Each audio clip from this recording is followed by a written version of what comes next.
and we try to find some kind of a spiritual growth through the weekly parasha, through the weekly portion. So, for all of you, the newcomers, welcome. And how did he say? Thanks to Torah anytime. This week is Parashat Vayishlach. The parasha gives us a description of Yaakov exiting, I was about to say Mitzrayim, exiting Haran, and on the great wealth in which he had accumulated over there. And there's a tremendous description of how many camels and how many sheep and goats and so on and so forth. It's a whole big entourage in which he's going with out of Haran. And Yaakov is very careful when he comes to the river crossing of the Jordan River. He's very careful to do it himself. And the Gemara says there's a discussion.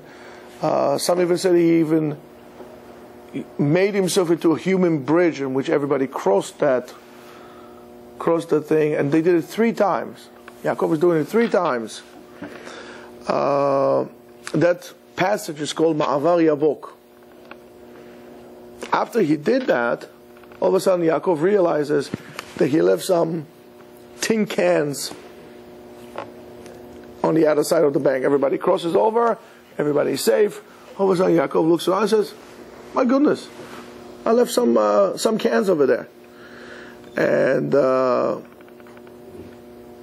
on that action, the Gemara says that to tzaddikim, to righteous people, chaviv mamonam yoter megufam. Their, let's call mamonam, usually it's money, but let's call it their possessions, more than their own body. I mean, there, and that statement is a little weird, because according to that statement, tzaddikim are really cheap.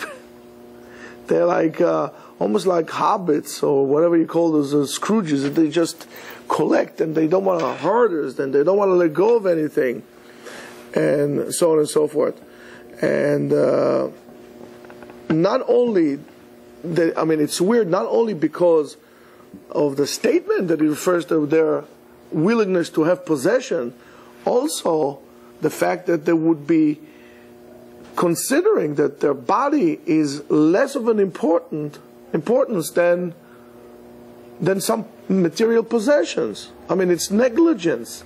You have to take care of your body. It's what aseh unishmartem lenafshotechem, and so on. So how is it possible that they do that? It's really not. Doesn't sit well. And usually when we have statements like that, they either are so-called insignificance, as we will see later on at the end, or things that don't make any sense whatsoever. Usually there's something that we'd like to stop there and see. And that is the difference between a tzaddik or person that lives on that level of a tzaddik to us. And I'm specifically using the term level in which a person lives by, because we don't know who is a tzaddik. So I'm specifically wants to concentrate on the spiritual process of what happens on that level.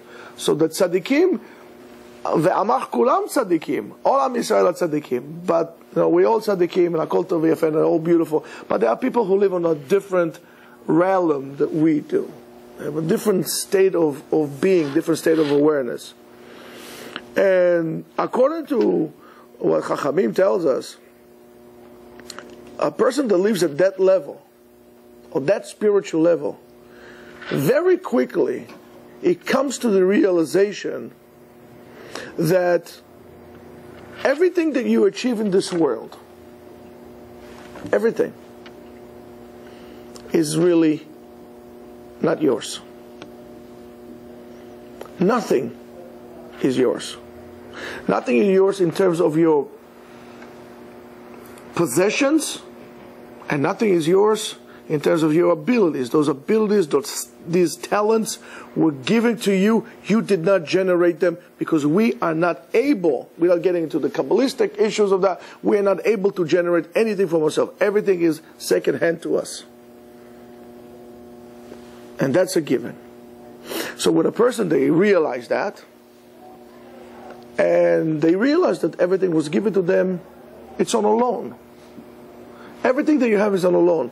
Your money, your opportunities, it's on a loan to you. And even though it seems like we are the owners of certain possessions, the truth of the matter is that we're not. The reality of things is, or the real reality is, that only He who creates reality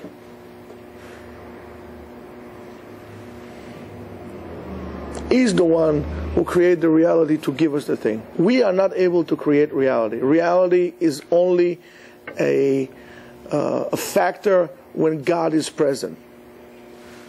Nothing is real without God involved directly in the world. So therefore, if a person would say that his reality, that there's no God in the world, this person is living in a dream. It's not real, his world, nor his point of view. Only a person that lives in this level could really grasp in its full extent what we say, Yotzer HaKol Ukoneh et HaKol. That HaKadosh Baruch Hu creates everything, and everything is His. Since He creates everything, He creates also reality. Is realizing that is almost like putting the all rights reserves, right, on everything that we have, including ourselves, all rights reserves to God. It's copyrighted. If you want to think, I mean, it's a paradox about copywriting, because everything that everybody said, somebody said it beforehand. When was sound first created? Did man create the first sound? Nature. Who created nature? It's everything from God. Everything. We did not create anything. We develop, we evolve, we go on, but nothing we made out of nowhere. It is all as a result, a reaction to an action that started in Bereshit. Everything that we do is a reaction. That's why sometimes it's very hard for me, and I'll be honest with you, very hard for me to accept the concept of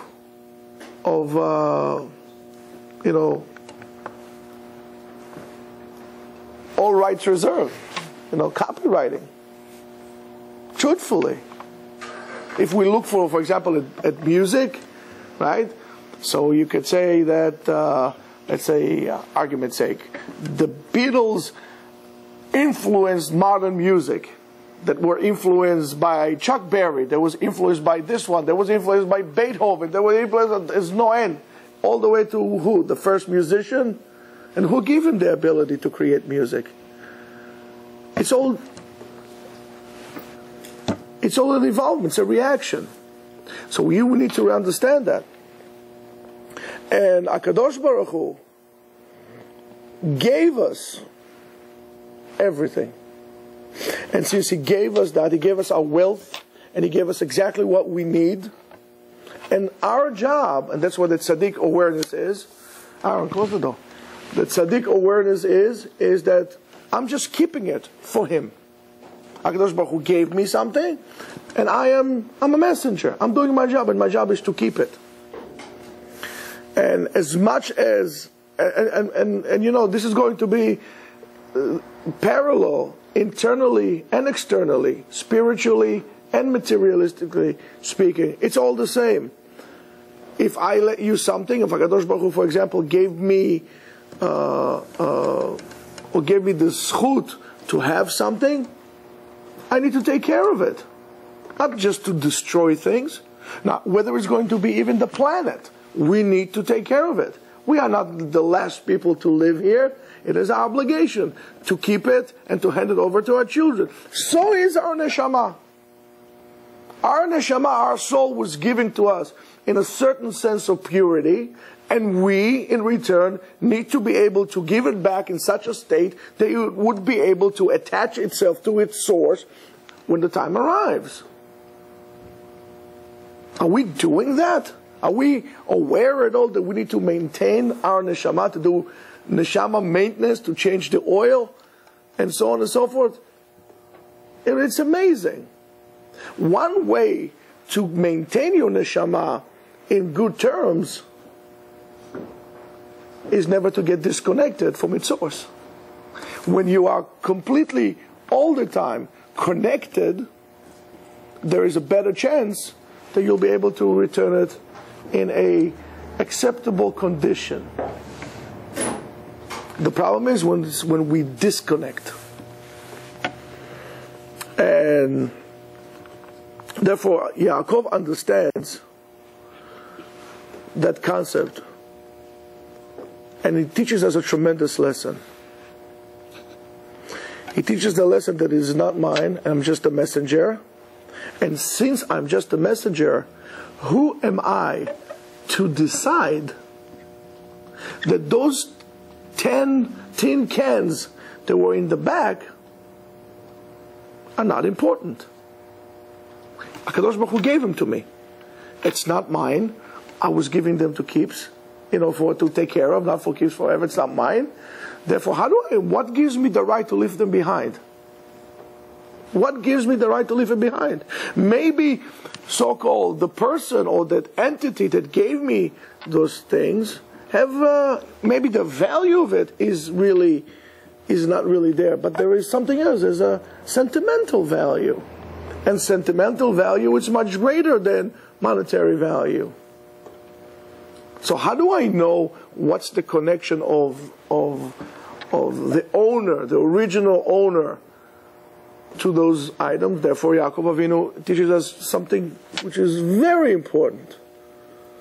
Be responsible for what falls in your hands. You have to be responsible. You can't let things deteriorate.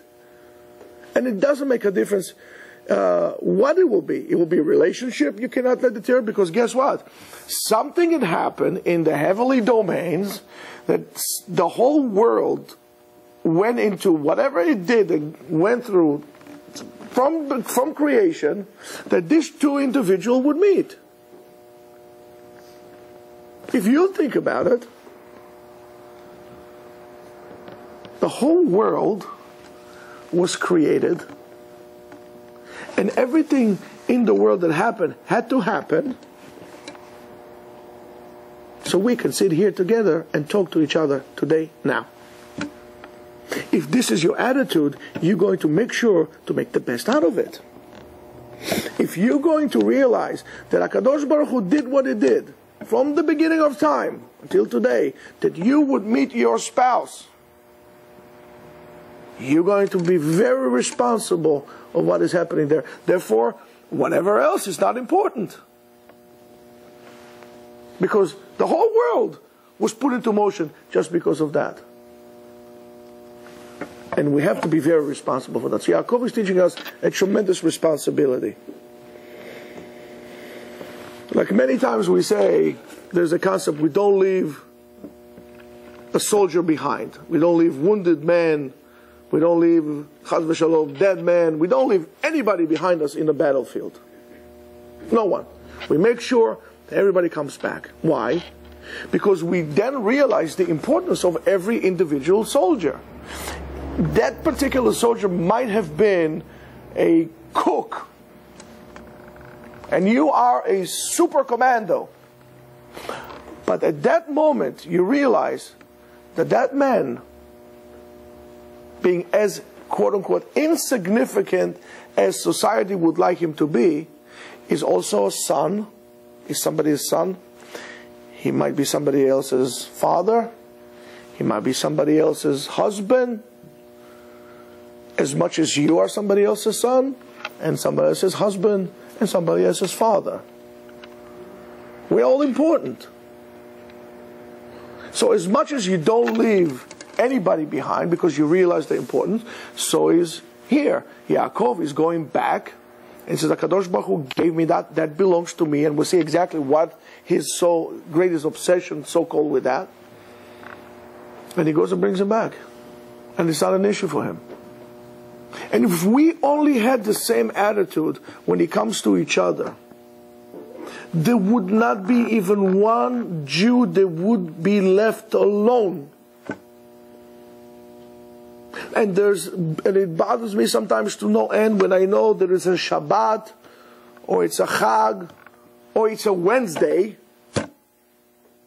that there are people there that are alone. You can cut chas v'shalom somebody's leg.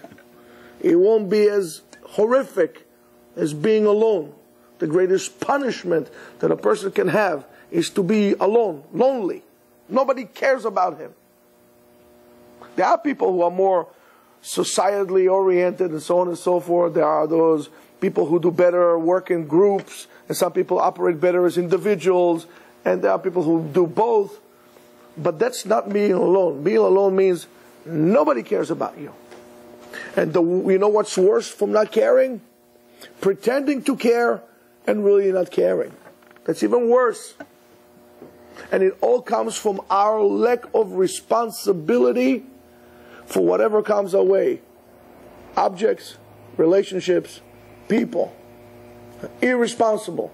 And the lessons of generation that Yaakov is teaching us is to be responsible. It's not for nothing that you were put in this situation. Not for nothing that you were given the opportunity to have this possession and not that. And the danger is, therefore, you say, okay, leave it alone. So what's the big deal to be left alone? What's the big deal? When a person is left alone, there's a great danger.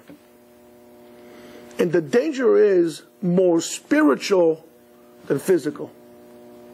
As you could see, when Yaakov went alone to pick up those pachim, those tin cans, he had this unbelievable battle with the malach, with the angel of Esav. And they fought all night long. And there was a lot of dust that came up from this fight. And of course Yaakov won at the end, because he put the malach in a lock. He did some aikido to it. He put him in a lock and says, okay, let me go. It's time for me to go. He locked him. He said, that's it. Well, he did chinna, I don't know, whatever he did there. He grabbed him. But yet, the malach was able to hit Yaakov on his right leg, and he was limping the rest of his life. So you say, okay, so the danger was physical. Why are you telling me spiritual? I'm going to tell you that. At that moment, that the malach affected Yaakov's hip, prophecy went away from Am Yisrael. Prophecy was given to individuals. It was not until Shaul killed Agag ha'Amaleki. He killed Agag. Binyamin, Shevet Binyamin was supposed to kill him. Why? Because Shevet Binyamin is the only one who did not bow to Esav. Shaul came for Shevet Binyamin. He didn't kill him. Once he slaughtered him, then all of a sudden there was a burst of prophecy. They came back, and even Shaul HaMelech started to prophesy. People that weren't even in the process of, in the whole practice of prophesying. It was a burst of prophecy from that moment and on. And one needs to understand, and I always like to say that Agag was an Amalek. And Amalek refers to a doubt. The numerical value of Amalek and Safek is identical. Amalek sometimes is more than just a nation. Amalek is a doubt. And that doubt comes and penetrates into you. and leaves you alone. And it keeps you alone to separate you from your source, to separate you from Hashem. And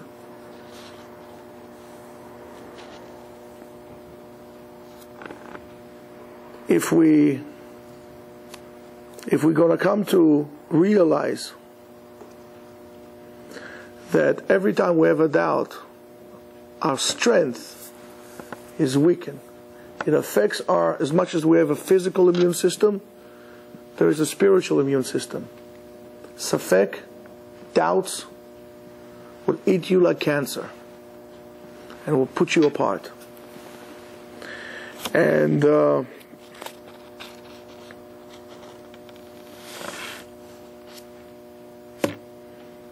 therefore we see that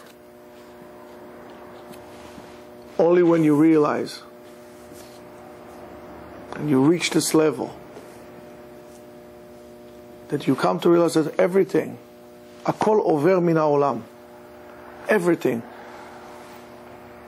is going to, and whatever we think is our greatest possession with our body, that will rot, the soul goes back to its source. Only when you realize that it's all temporary here, you could actually allow yourself to do the right thing. You are not going to hold on to your possessions forever. It is going to be taken away from us. We can't take it. The only one who went with his possessions to the other side was Korach. One and only. First and last. And when a tzaddik realizes that everything that we said before, he realizes the importance of it. He realizes that mamonam, whatever we're giving us, is more important than gufam, our body. Since the body is going to rot away, therefore I need to connect with everything that I was giving to, and that is more important than me. That's why as a parent, you should have more importance to your children than you. Your children were given to you as a gift, whatever condition they are. They are a gift to you. And therefore, you should put your kids before your body, before yourself. And now that Esav is winning the battle, he's crossing over and he's going to meet Esav. Yaakov is going to meet Esav. And he's praying. And when Yaakov is praying, he says, Katonti mikol chasadim. Katonti means I became smaller. I'm really nothing. In other words, I am not worthy for all the things that you gave me.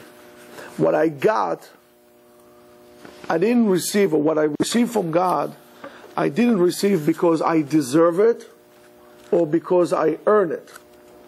It is because you gave it to me. That lesson of Katonti, besides the test, the great test of osher, of wealth, because usually when we have a tremendous success with things, a person tends to forget God. So when we have osher, a lot, abundance, we need to have this attitude of Yaakov, Katonti.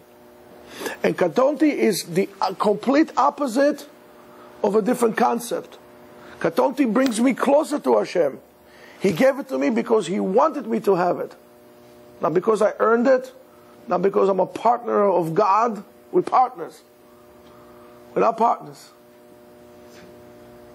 Because the opposite of that is something else. And it says, Kochi ve'otzem yadi asuli et kol ze.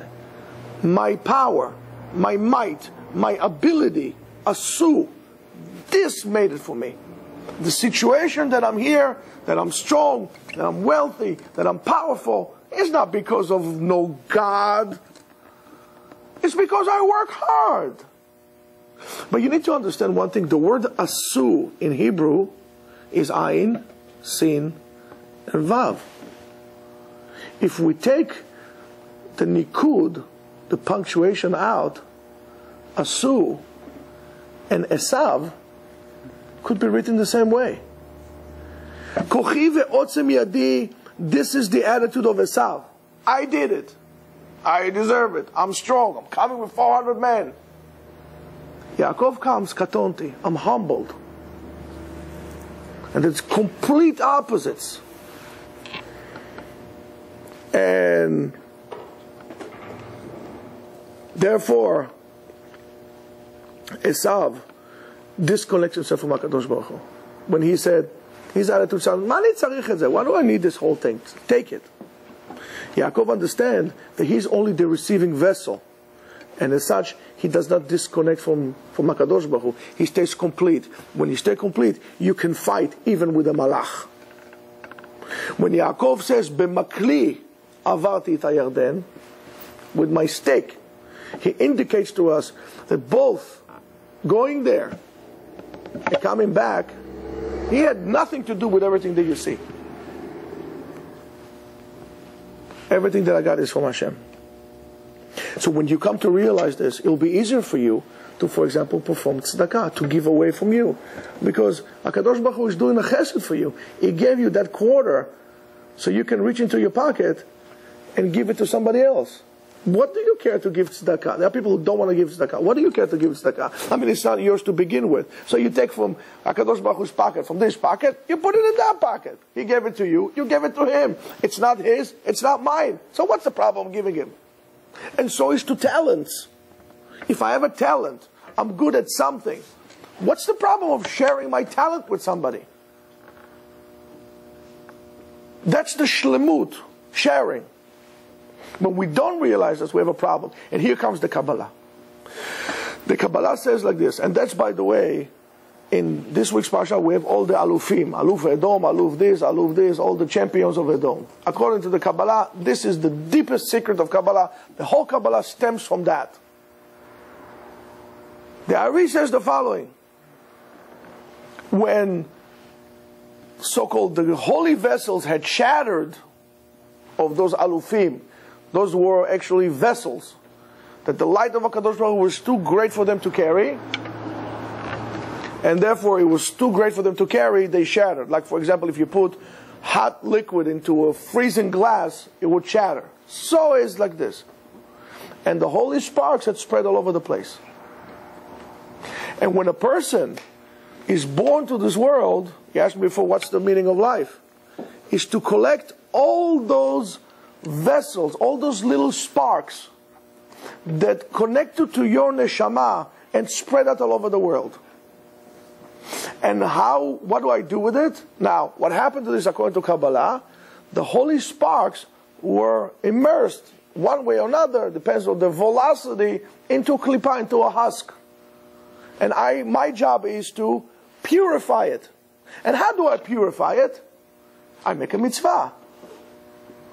For example, you go into the supermarket. You want to buy avocados, 5 for $5. So now you're going to pick up 5 avocados. There are about 300 avocados in front of you. You're going to look at this one. Nah, not this one. Oh, this one I like. And if somebody's going to ask you, why do you like this one? I don't know. It looks nice. I like it. Put it there. That avocado carries a spark of your neshama, waiting for you to make a bracha, waiting for you to make bracha harona, waiting for you to become a part of you, a part of your body, to give you the koach to do another mitzvah. Like this. Excuse me, you purify it. Like gold. They got mixed up with different alloys, and now you need to purify it. You need to go through a process. And that's what we do. When you go and you to whatever you go, you buy a sweater, you buy a jacket. On the rack there were another 20 other sweaters or jackets, all of the same size. And you went and you picked up particularly that one. And if I will give you the same identical one, say, here, why don't you have this one? He says to me, no, I want this one. I said, but identical. No, but I want that one. The reason that's very simple. Your soul is like a magnet and is able to identify other parts of it, and it's attracted to it. And so on and so forth, we go on and we go and we fix and we do. And all of a sudden, if you come to realize that, you're going to realize the importance of you doing. Kadosh Baruch Hu gives you ability to buy, to purchase, to do something positive with it. Oh my goodness, what am I doing? Am I doing the right thing? Oh, this thing will have to recycle. Oh, it's a missed opportunity. I need to fix it. I need to be osek betikun olam, fixing the world. And there's no greater tikkun olam than learning Torah, of course. Because our soul, somewhere along the line, got somewhat corrupted. And we need to shine it. Now, how are we going to do it? It's the same thing as you take silver, and it tarnishes a little bit. So I need to put this cream and to clean it, to remove the tarnish. The same thing I do to my neshama. That's what Chachamim said, that mitzvat bal tachmod, and we said it many times, but mitzvat bat tachmod correlates with Ani Hashem Elokecha. Because, let's say for example, what is this, a telephone? Let's say I desire, give me your phone. That's his phone. Yeah? I desire his phone. By me desiring his phone, trying to do whatever I can in my power to convince him, to steal it from him, to do all these things, I'm making a statement. It's an ugly phone. No, I'm making a statement. And the statement is, I don't believe that God gave it to him. I don't believe that a spark of his neshama is there. I believe it belongs to me. I don't agree with the fact that God gave him that and did not give me that. And therefore I'm rebelling against that. So there is no greater spark of a human being, of a person, than his own wife. That's why the averah of desiring somebody else's wife is so severe. You're taking his other half. You stealing from him greater than you ever be able to repay him. So, but when you come to realize that you know what, it doesn't make a difference if your car is 3 months old or 13 years old. If you come to realize that this is mine, zeh sheli, it is mine. As I'm happy with it. Because I know that whatever I need to do could only be done with the tools that were assigned for me. And they were assigned for me and not to him. And not to him. So therefore whatever he has, good for him. I have no connection with it. I don't desire it. Because I see in everything that I get, I see a Kadosh Baruch Hu's giving. I see his actions in everything that happens to me every single day. And that is a tremendous lesson, because Yaakov knows that without those little vessels that he left behind, his job could not be complete. They were given for him to put nails inside, to put oil inside, I don't know, to put whatever inside. But it was given to him, and he needs to go back to become shalem with it. As we said in the morning, sometimes when things break, we say mazal tov. Let's say a glass broke or plate broke, we say mazal tov. So why do we say mazal tov? So the simple explanation is, well, if something breaks, you don't want to get somebody angry. I don't know. It's important to this one or important to the other one. You say mazal tov, shieh b'mazal tov. Nobody would be angry about mazal tov. But one time I heard along the line of that is that mazal tov, the tikkun, the job of that particular vessel, the spark in it was done. It's complete.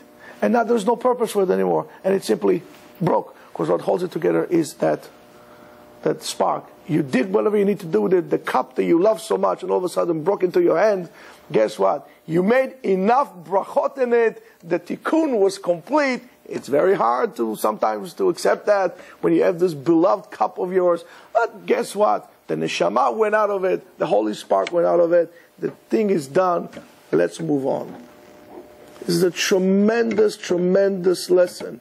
If you want to know how to get closer to God, recognize Him in every single thing that you do. If you are a person that seeks spiritual growth, acknowledge everything that you have is a gift from God. It is a gift. It's a gift. And if somebody gives you a gift, better take care of it. So therefore be responsible. Don't look at things as, I have the money, I'll buy it. And if you have this attitude, you would spend less money on things that you don't need. You're only going to buy things that you need. And you'll be able to be a very happy person. Why? Because you'll be able to see the bracha of HaKadosh Baruch Hu in everything you do, in everything you have. And really everything that you would look. Birkat Hashem is mevorach. People might say, I don't know what this guy is talking about. Why he's so happy? But he's so happy because he sees HaKadosh Baruch Hu in every single thing, every single nanosecond of his life. The reason why we are not happy is we don't see the bracha, the blessing in our actions, in what we have. We have a wrong perspective. Yaakov is giving us here a lesson in spirituality, not a lesson in collecting materials or collecting things, or hachaz v'shalom, to be cheap. That is a conduct of a tzaddik is done on a totally different world, on a totally different level than we are. The perspective is completely different. So Be'ezrat Hashem, I wish on all of us, we should have Birkat Hashem in everything that we do. Batim meleim bracha, meleim kol tuv. We have brachat Hashem in our Torah, in our mishpacha, and we should all na'ale mala mala b'malot HaTorah, היראה, הפרנסה, אמן כן יהי רצון.